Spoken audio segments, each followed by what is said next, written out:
Hello and welcome to Business Today. I'm Siddharth Zarabi and you're watching Easynomics. On the show today, we focus on the subject of business education and a major milestone for Indian management education. IIM Ahmedabad, India's top management school, is now opening its first ever campus overseas, and this one in Dubai. And joining me to discuss this is Professor Bharat Bhasker, the director of IIM Ahmedabad. Professor Bhasker, thank you very much for joining us. Many congratulations for this new campus. I want to begin by getting you to tell our viewers why Dubai and why now? This is a good question. Actually, we wanted to put the global footprint. The world education is unifying in a sense that world is opening to the doors to everybody else. India is inviting foreign universities here, and we, being one of the top business school, also wanted to make our presence felt globally. Now, amongst multiple reasons, we looked at various opportunities in various parts of the world. But Dubai, we found, is actually the happening city or a future city of the world, which is going to become the center of finance, center for tourism, center for AI, because their investment on AI is huge actually right now. They have also we looked at what we call the D33 agenda. So they have a Dubai 2033 agenda in which they have chalked out various ways where the education, finance sector, technology hub they want to become, and tourism hub, of course, they have been trying to become and already are to certain extent. So we realized that this is the happening place, and also our relationship with India and Dubai has been at a very different level all through the long period of history. So looking at all that, we found our opportunity is more matching with the Dubai's aspiration. If you are going to be in an emerging city, happening city, you can also add to their economic activity, but you can also gain from that economic activity and bring that knowledge into India. So in looking at all those factors, we found that relationship between two governments was so great. The welcome for us was at much higher level. Our support from our Indian government was also of a extremely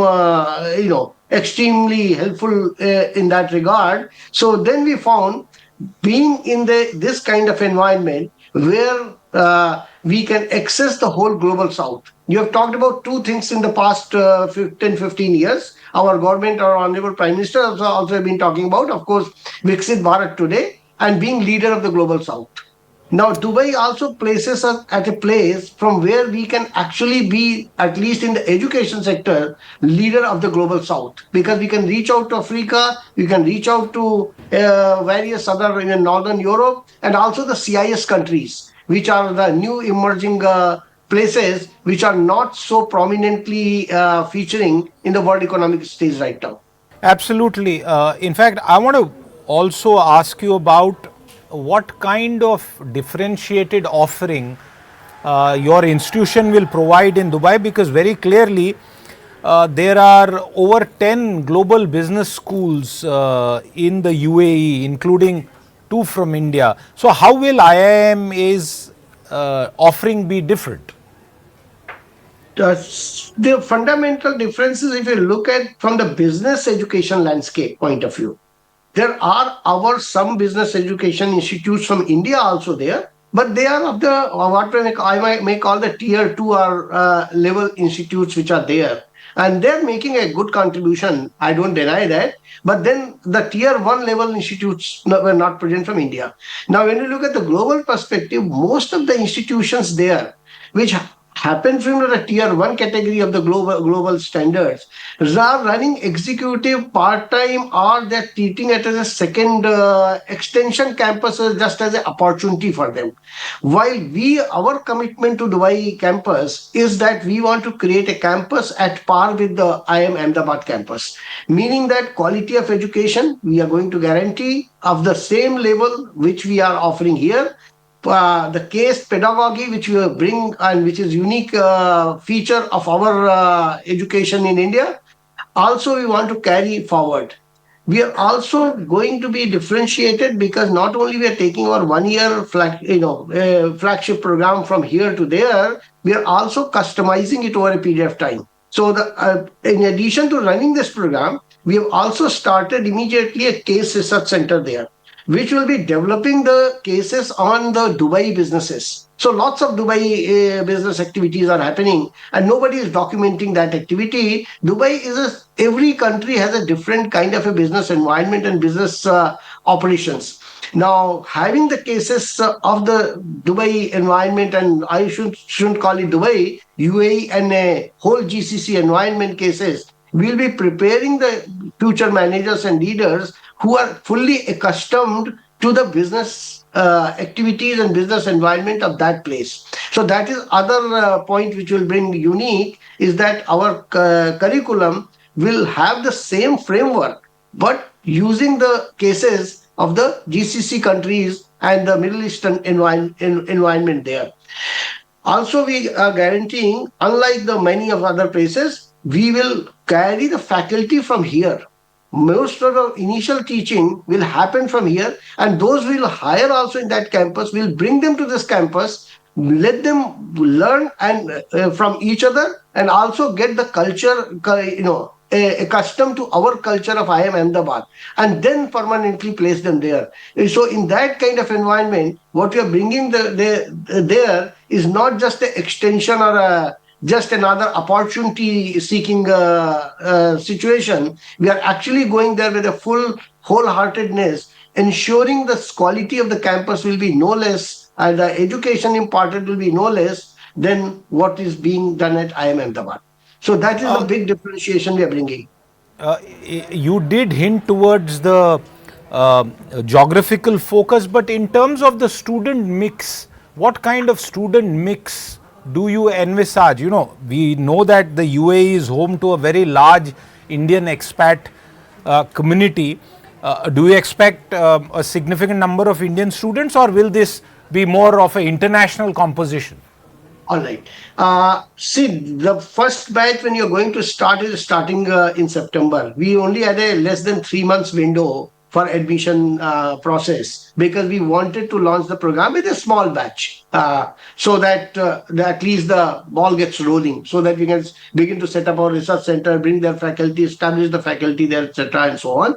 So in initial batch, there will be probably more of an Indian diaspora, because the window has been very small. But now we are carrying out our show, meaning that master classes, etc., in the Gulf region, CIS region, and next 1 year we are going to do that. So ideal situation which we are actually looking at, that the class composition will be probably 30% Indian diaspora and 70% coming from Africa, CIS, other Gulf countries, and maybe another 3 years down the line from Southern Europe and part of the Europe. So that is our plan or a strategy on which we are working on right now. Professor Bhasker, what is the rationale for starting with a 1 year MBA rather than your flagship course, the Ahmedabad course of 2 years? Could you also tell us about what kind of fee structure you are putting in place? Yeah, the rationale for 1 year program was that Dubai is already in need of managerial leadership right now. So 2 year has a longer gestation period, and there's a huge opportunity at a middle and senior management level. So when you have a 2 year program, usually there are people with 1 or 2 year experience or a fresh people. They make the entry level managerial positions. But since the requirement is very much there, we surveyed the market at a middle and senior management level. We decided it will be a great opportunity to take the 5 to 6 year, 7 year experienced people, convert them into a professional managers and create them the leadership capabilities. So they will immediately begin to make mark in the Dubai and the Gulf region companies in the next 1 year itself. So this will have a faster impact in the Dubai economy, and will also establish our brand faster because people will get to taste our product in after a year's time. in various senior management positions. Uh, that that takes me to my next question, and this is a trend that we are seeing, and I want to understand your thoughts as the director of IIM Ahmedabad. Is there a conscious shift in your institution towards executive education? There is a constant shift in a for a different reason. The reason is that we are very conscious, and if you see the history of IIM Ahmedabad, we are born for creating the impact in the management environment of this country. There are two ways. One is the short term impact, and one is the long term impact. Long term impact comes from our 2 year flagship program, and that's why we continue to call it our main flagship program, because these are the young graduates who actually grow up in the organizations and continue to make that impact. And you can see our many of these people are actually have always been and continue to be in the leading positions, not only in India but abroad as well. But but executive education makes an immediate impact. So problem is that when you are going for a Viksit Bharat kind of a initiative or a opportunity that in 20-25 years we want to be the leading economy of the world, problem is that companies require greater trained manpower today, and that means they have already people working there, and their capabilities needs to be augmented immediately, and that's where executive education comes in. Interestingly, many people may not know that when IIM Ahmedabad started in 1961, first 3 years we did nothing but executive education, because the objective of or a dream of Dr. Vikram Sarabhai was that we should begin to make the impact in companies immediately. And then in 3 years later, we launched our first 2 year flagship program. So whenever the country requires immediate impact, the executive education impact of ours will go up. And today, more and more companies are actually requiring that existing people should be converted into great leaders. They are great engineers, they are great designers, they are great technologists, but they are lacking in the management capability, and now they are arriving at a stage where they need to convert themselves into great leaders. And that is the trend, which that is why you see this trend that more and more executive education is happening. But that doesn't mean that we are not going to pay any focus or lesser focus on our 2 year and 1 year MBA program, because our 2 year program is the one which keeps our foundations grounded and continues to create the long term leadership for this country and for the whole world. I'm glad you shared that factoid with us about the first 3 years of IIMA, and this was, I'm sure, a point that many people would not have known. I want to continue on this point of the nature of challenges and the needs of companies, especially at a time of great volatility and continuing change. AI is just one of the things that is leading to massive and significant change through corporations. I wonder if you can share with us what IIMA is doing to better prepare all the students who come to it for this very rapidly changing world where technology is making so many roles, processes redundant and is demanding new skills at the same time. Right. Now, this has a three layer impact on us. One is, of course, if I can talk about how IIM Ahmedabad education itself will be impacted by that. But that's one aspect of it, and I think I'll focus more on how industry will be impacted and how we are going to prepare our graduates for that. So teaching itself is going to impact it, because lots of knowledge can be derived through the AI tools by learners directly, and because of that, we many of the teaching profession itself need to retrain themselves. But the other aspect is that the industrial environment itself is going to change. The what we have been working with the manufacturing industry today, or supply and logistics industry today, now with the robot and AI driven environment, many of those tasks will be taken away by the robots or equivalent devices, whatever you may call them, at various stages and so on. Now, we need to prepare leaders still to work in that environment, because the future of a shop floor will be consisting of humans as well as the machines. So how man and machine work together.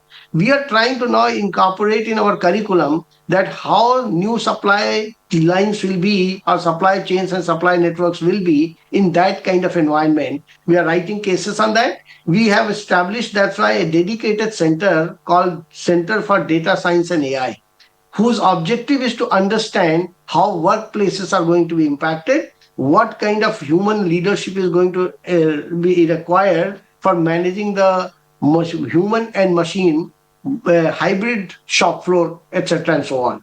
So we are working on those. We are also studying, and that is one advantage we'll have in Dubai, because if you look at Dubai, Dubai happens to be the place which is investing maximally on AI and making their workplaces AI enabled and robot enabled today. Now, writing, so that's why we are immediately opening a case research center there, where we'll be writing cases in that hybrid work environment. And we'll be teaching to our student that what is the experience, how decision making happens in this hybrid work environment, and then bring that those case studies to India, and our students in India, and teach them also the same kind of environment. So that is how we are going to prepare the leadership for the tomorrow.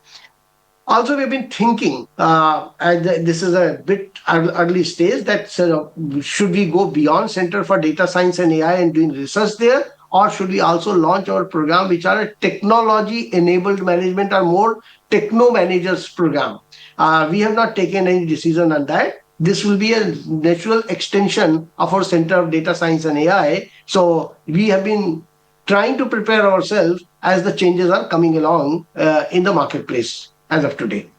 Since you mentioned case studies, I must remind our viewers that in India, the case study method was pioneered by your institution, and you are clearly adapting to changing times. But just to understand, on a broader basis, are you also thinking and working on a newer way to teach, perhaps newer models that are flexible and adapt to current and future emerging trends?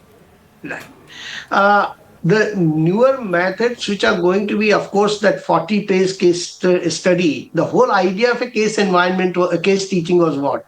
The 30-40 pages of document actually created a work situation and describes, so that a student feels immersion in the same situation where the manager was immersed. There was a protagonist in every case who happens to be manager or counter manager or whatever other party in it, and the student have to immerse in one of those scenarios and then think like that and decide what kind of decision would have taken. By that, they are capable of facing those situations in the future. Now, in today's environment, in a technology driven environment, if you see that 30-40 pages are not required, that immersive situation can be created by various technology tools themselves. So we are also working on and trying to develop at this point of time immersive cases where that environment can be created, rather than reading 30-40 pages, visualizing that, which is what we have been doing in the normal case method in the past. Can we have a video or immersive cases where students can probably in a 10-15 minutes immerse themselves in it and be in that situation and understand the situation, and then look at the relevant data, and because the AI will give them faster access to that data. Because earlier you have to analyze the tables yourself, use those tools, and then create a newer kind of case methodology where learning will be faster with the aid of technology. So if I didn't got the missed part of your question right, then this is where our case methodology is also going to evolve in the future.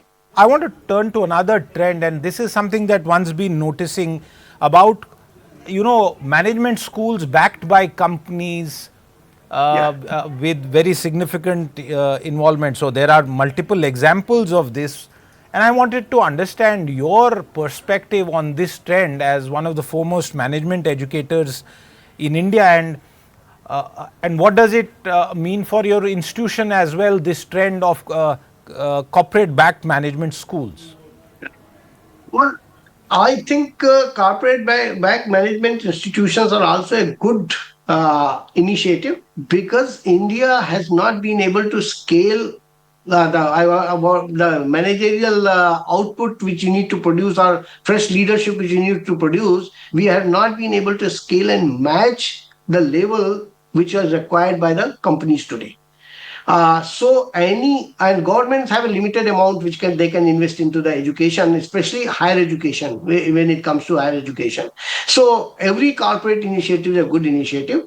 Only the fact I would say, or a general advice I'll say, that corporates can give them a funding, but creating a great institution requires a great deal of autonomy. And as long as they bring that autonomy, and there are a few examples of corporate backed institutions which have experimented well, and you see them coming up quite well. Normally, what happens is the educational model does not operate in a typical corporate driven towards one direction environment, because exploratory nature has to be preserved in that those kind of educational institute. So having a single target, single direction may take you faster, but that may not be the right point where you have reached. So the normal great educational institutions, whether backed by corporate, whether they are backed by government, whether they are backed by any other entity, end up being great as long as they have autonomy of the thought, autonomy of the exploration, and autonomy of finding and choosing the directions where they want to go. Fair So point. That's a very good point that you make, Professor. I want to come to another aspect, and our viewers and you yourself know that business today as an institution is the institution that has published one of India's oldest business school rankings, now in its 26th year. right. And we will very soon, in a few months, have this year's rankings out in a special edition, and we will, viewers, bring you all the latest trends, practices, and Right. new evolutions in Indian business school education. But Professor Bhaskar, the question that I had for you is that traditionally our rankings and some others in the market have put IIM A, B, C. This is 1, 2, 3. This has been the ranking matrix for many, many years. There are newer IIMs that are also catching up, whether it be Indore, Kozhikode, or Lucknow. Right. Is this competition good for you? Does more competition kind of keep you on your toes to continue to maintain excellence? Right. I would say it's. I don't take it as a competition. It's always good to have a broader and bigger intellectual environment. And once you have a broader and bigger intellectual environment, your own faculty also benefits, whether you are number one, but you still have a room to improve. You can collaborate with those institutes. Otherwise, people say you are lonely at the top. You don't remain lonely at the top. If there are more people actually almost nearing your stature, so you can also get a good faculty from there. You can also learn from your colleagues from there. So in that sense, I find it's a good environment where three, four, five, six institutes rise up at a higher level. Uh, and it also, as you said, keeps us on our toes, that we cannot rest, and our faculty cannot say, if I don't research any further, if I don't contribute to the various aspects of the management any further, we may lose our position. So they have to be on toes continuously, trying to publish and create newer knowledge better than others. So I find it a positive trend. Absolutely. We've touched many points in this conversation, but there's one point that I want to touch upon with you, both as a former business school student and as a parent as well. And this is the CAT exam, Professor Bhaskar, one of the toughest competitive exams in Right. India and in the world. And we now see a trend of 199 percentile scores. And I wonder, is this the best way to spot a future CEO or a future great manager? I would say CAT is not the one which fully spots best future manager. It's a screening mechanism. So we use a combination. It's not the CAT score of 99.99 fetches you a seat at IIM Ahmedabad. We look at various other factors, how you performed across your previous years, what is the background, what kind of leadership potential you have shown at various places. So it's a combination of that. India being a large population, problem is you do need some degree of a filtering mechanism. What other and it becomes the toughest and hardest test, not because the test is hard and that difficult. It is that there are 3 lakh plus people taking that test, and that makes it really very, very competitive. And the number of seats are limited to good seats. I would say India is still limited to about 20-25,000. If you had IIMs and other other good institutes in India, not more than 20,000 seats or around that seats are really good ones. So out of 3 lakhs, only 20,000 will find admissions in that. Right? And if you look at IIM ABC alone, together only 3 of them, how many seats are there? So not even 1% find a admission in these institutes. So that makes it tough. GMAT is not tough because opportunity it offers in the US schools and variety of the world schools is much bigger.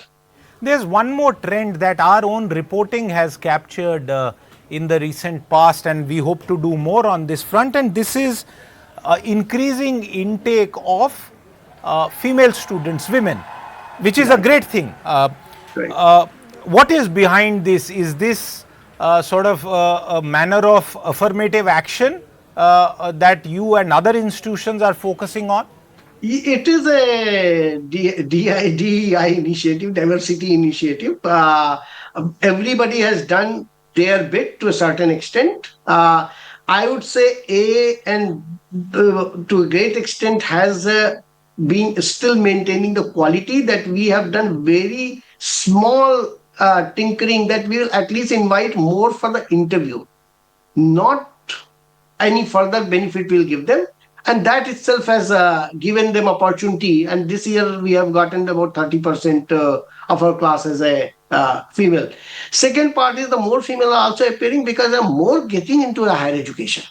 See, if you look at the trends at undergraduate level, there are more toppers, more high rankers, even in the normal education frontier from the women's sector or female sector. So that is also, to some degree, that's also a reflection of that. But there are certain institutes or younger IIMs or some IIMs have gone more on diversity, and they have gone to a higher degree of promoting or giving them certain kind of a advantage that they come, and the caste diversity is very high. Professor Bhasker, as we wind down this conversation, I just want to pick up another broader point, because we started this conversation with IIMA venturing overseas, and another trend is playing out. Foreign institutions, universities are setting up campuses in India, and therefore, 2 parts to the question. One, what does that mean? And second, at such a time, going overseas for you, how did that fit in this overall mix? Foreign institutions coming in India is a need. It's not a question of good or bad. There's no mechanism by which, and even if our corporates really pour in their heart into creating the additional technical and professional manpower, if we are on track to Viksit Bharat, the growth opportunity is going to be 9 to 10% every year. The engineering education, the other economics education or various other education sector will not be able to produce the quality professionals and quality engineers. That is the big challenge this country faces. The Viksit Bharat will not happen if you are not able to match the human resource for the corporations to grow at that pace. Now, that's where it becomes a need that foreign educational institution will come to India, and they will be able to add and help in scaling and to growing our professional workforce to a higher degree. Second part is, of course, the government of India's other perspective, or whatever other perspective, foreign currency perspective you take. All these institutes are roughly coming at 50% of their global fee. So first, the flight of that foreign currency which was happening to these foreign countries in form of the fee will not happen, and only also students will be able to get the education at almost 50% of the global cost, which will also remain, and most of it will get spent in India. So we have a double benefit. One is a foreign currency flight benefit, and the second benefit is, of course, I would say other way around. The first benefit is second benefit is the foreign currency. The first benefit is that we'll be able to match the pace of Viksit Bharat or companies' requirements of people there. Now, at the same time, our going out is important because we are also trying to prove to the world that we have a global brand and we are the global, we also are competitive brands. So when you are inviting others, the top educational institute from world, we also want to go and prove to the world that we are not any lower quality lower in quality of education. We are as good a quality. Your requirement is only to us for scaling up. So that is why IIM Ahmedabad, IIT Delhi, and IIT Madras now setting up a campus globally. We are trying to establish that here is the our Indian technology, Indian teaching methodology, what we have mastered. Now we are exporting it to the globe and also helping the global south develop along with it. And you may notice all these institutes, the top institutes going out of India are going to global south, right? Because as I said, we would like to become the leader of the global south. One final question, therefore, is Dubai only the first of hopefully a few other locations? And also in terms of the fee point that you made, because you explained how foreign universities are at 50% of their global fee. What is your strategy there, both for fee and the intake? I imagine the intake would continue to be through CAT. Well, first, let's just start from the last question first. Our intake is there going to be, and even in India for 1 year program is not through CAT. It's from GMAT and GRE. So it will continue there also for the GMAT and GRE. When we launch at some point of time 2 year program there, we may think, and it's an open question, so I don't want to commit any answer at this stage. What will be the intake mechanism for 2 year program? We'll come to that only when we are ready to launch that kind of a program. Now, second part was the tuition fee. We have also similarly surveyed the market and we have positioned ourselves, and our fee for a non-residential, meaning that they apart from accommodation, everything covered, is $80,000 for the Dubai program, and which is actually almost the lowest. Tier 3 programs are about $40,000 there, and the whatever top end schools, the what you call the top 5, top 6 of the global ranked programs offer it about $120,000. We are bringing the Indian cost efficiency there, that we are capable of delivering education at a lower cost. So if you're a global south, rather than learning from these people who are going to give you $150,000, $160,000 programs, or even at the cheaper level at $120,000 to $30,000, we'll be able to give you our educational cost efficiency at $80,000. Are there any other locations that... Other locations?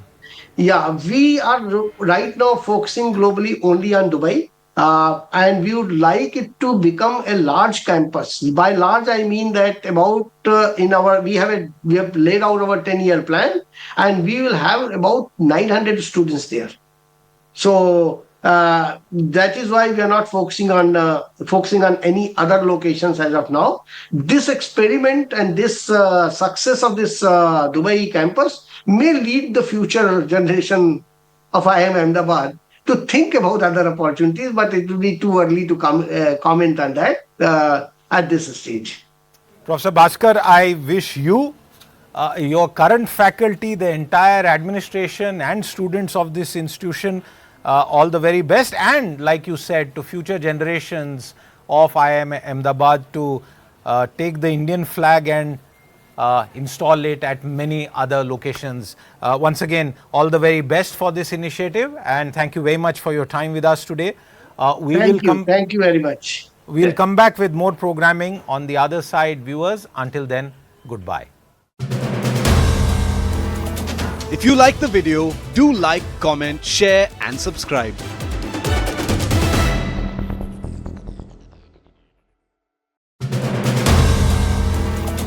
If you like the video, do like, comment, share and subscribe.